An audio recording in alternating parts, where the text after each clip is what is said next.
Merci beaucoup. Vous avez la parole, madame. Merci. Bonjour tout le monde. Bonjour. Je profite de l'occasion pour remercier les organisateurs. Merci de m'avoir invité parmi vous.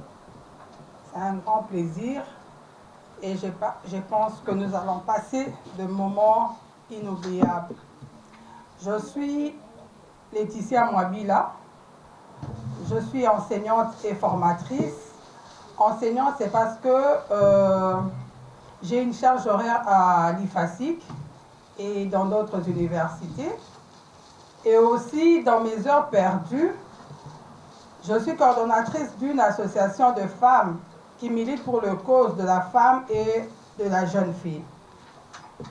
Alors, voilà pourquoi la technique va nous aider avec notre présentation. Mais lorsque j'ai essayé de contacter les organisateurs, je me suis dit c'est limité parce qu'aujourd'hui, que ce soit ces organes de presse, tous, nous avons basculé vers le nouveau média.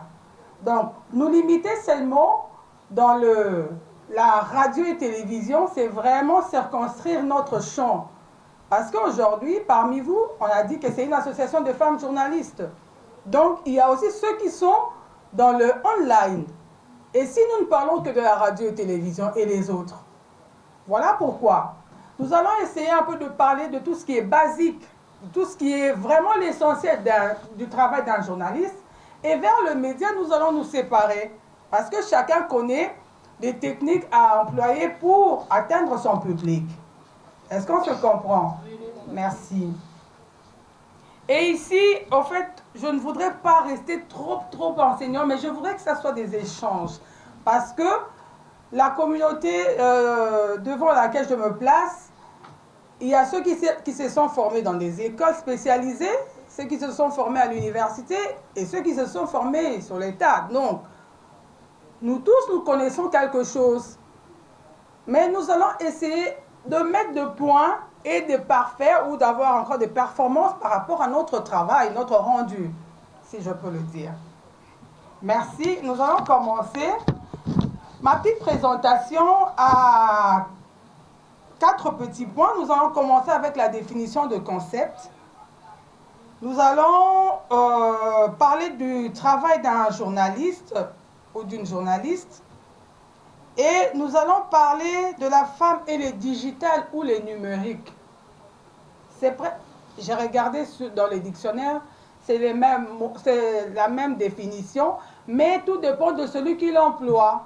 Quand on veut parler de l'industrie de l'Internet, on peut être dans le numérique. Donc, ça veut dire la même chose. Et nous allons aussi parler du leadership féminin, parce que nous sommes pendant les mois de mars. Nous ne pouvons pas vraiment occulter ce point qui est très important pour nous.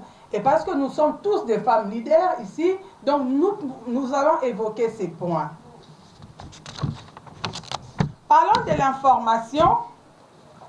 Ce mot est très important dans notre vie de chaque jour. Mes chers amis, une personne non informée ne peut pas subsister, ne peut pas vivre. Merci, maître. Vous avez la parole. Je disais tantôt, j'étais effectivement déjà présenté, mais je peux beaucoup plus spécifier ma présentation. On m'appelle maître Liévin Gibungula Lumbidi. Je suis le coordonnateur national du collectif des avocats de la LISADEL. La LISADEL est une ONG des droits de l'homme qui défend les droits des enfants et de la femme, qui s'est spécialisée dans les domaines des violences sexuelles. Je suis chef des travaux parce que j'enseigne à l'université, lycée Promat.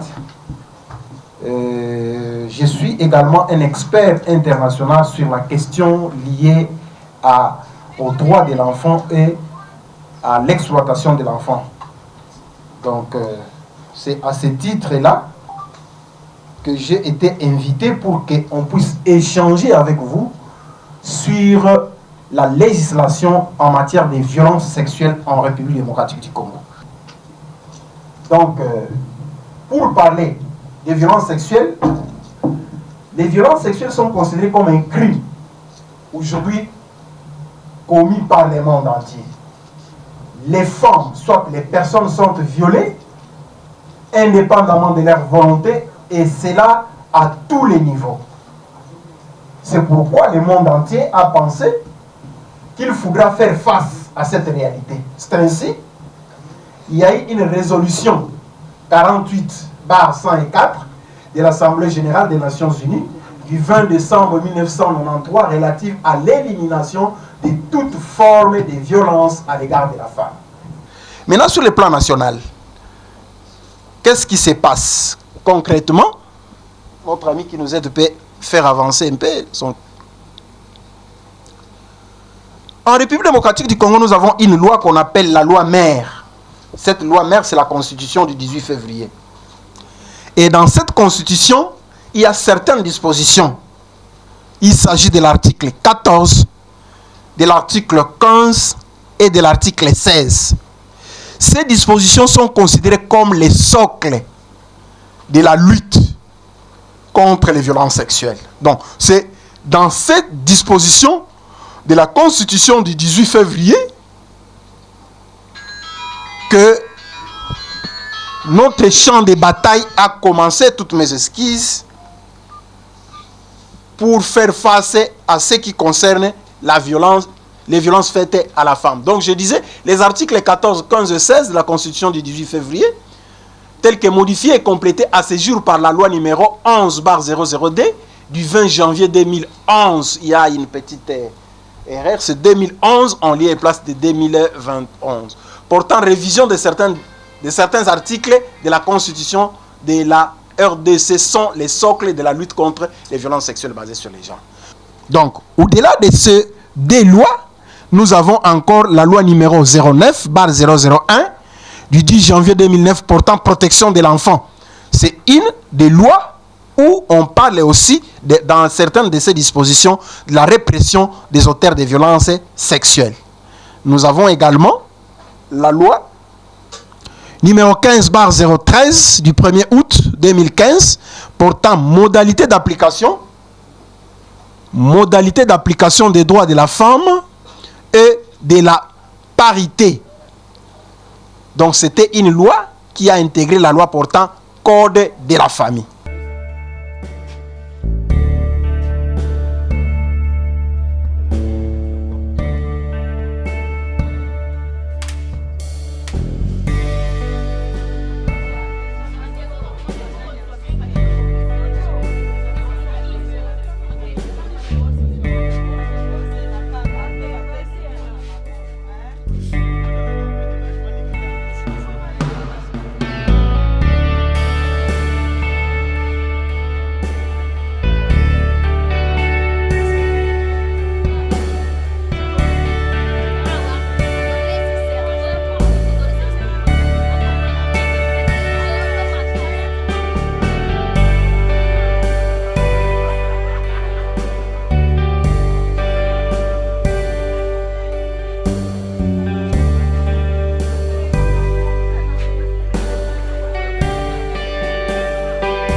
Les thèmes lutte contre la violence faite à la femme, comment éviter le harcèlement sexuel en milieu professionnel. Je crois que en suivant Maître Liévin, je sais que vous avez déjà abordé la question, vous avez parlé de beaucoup de choses. Malheureusement, je n'étais pas là avant pour savoir exactement de quoi il a parlé. Donc je me dis juste, je vais juste aborder certains points qui peuvent peut-être vous aider mieux en ce qui concerne les harcèlements sexuels, comment on peut l'éviter dans les milieux professionnels. Dans les milieux professionnels, c'est vrai que les femmes sont généralement exposées. Les harcèlements sexuels peuvent se manifester de plusieurs manières. Déjà, les harcèlements tout court se manifestent de plusieurs manières, mais moi, je dis tout le temps, en tout cas, quand un homme veut te faire la cour, ou quand un homme te désire, généralement, la femme le ressent à 5 km à la ronde. Quand tu rencontres ton patron ou ton secrétaire ou ton chef de je ne sais pas quel niveau, il est chef des bureaux, chef de division, chef de toutes sortes de choses. Peut-être les premiers jours, vous ne le saurez pas. Mais la deuxième, la troisième fois, la femme ressent déjà que ces messieurs-là, tels qu'ils me regardent, tels qu'ils me sourient, tels qu'ils me parlent, même s'ils te donnent juste un ordre pour dire « Amène-moi la farde jaune ». La manière de parler, de vous regarder, je ne sais pas. Je ne peux pas vous dire comment on fait pour les ressentir, mais je sais seulement que nous les ressentons. Nous sentons quelque chose, on se dit j'ai l'impression qu'il y a quelque chose qui ne va pas. À partir du moment où tu ressens cela, tu peux déjà commencer à prendre des dispositions. Parmi les dispositions, si c'est dans ton bureau que cet homme-là, la personne arrive, tu fais d'abord en sorte que de ne pas te retrouver seulement avec cette personne. Donc, si c'est dans ton bureau où cette personne vient pour te harceler, dès que la personne entre, toi tu ouvres la porte. Tu laisses la porte ouverte, grandement ouverte, et tu causes à haute voix. Tu vas voir que la personne va être gênée. Vraiment, c'est juste des astuces comme ça que je vous donne. Hein? Donc, tu causes à haute voix. C'est ça? Je disais, un homme qui te fait la cour comme ça, qui te fait les harcèlements, tu lui récites tes droits. Tu commences par la Déclaration universelle des droits de l'homme, tu parles de la Convention sur l'élimination de toutes les formes de discrimination à travers les femmes, tu lui parles de différents protocoles, tu lui parles surtout de la loi sur les violences. Comme venait de dire Maître, puisque la violence sexuelle est reconnue maintenant comme étant un crime, alors il faudra qu'il sache que tu es consciente de tes droits et que tu peux l'amener loin s'il continue. Sans que tu puisses te dire, si tu fais ça, je vais te faire ça. Non, non. Tu ne dis pas ça, tu lui dis, je connais mes droits, messieurs. Faites attention, avec tout le respect. Parce que si vous violez mes droits, eh bien, je sais les réclamer. Dis non, tu me menaces. Non, je ne peux pas vous menacer. Je me menace pourquoi? Je vous préviens juste. Je vous avertis que je connais mes droits et je sais aussi comment les réclamer. Quand les hommes voient ça, et vous restez ferme,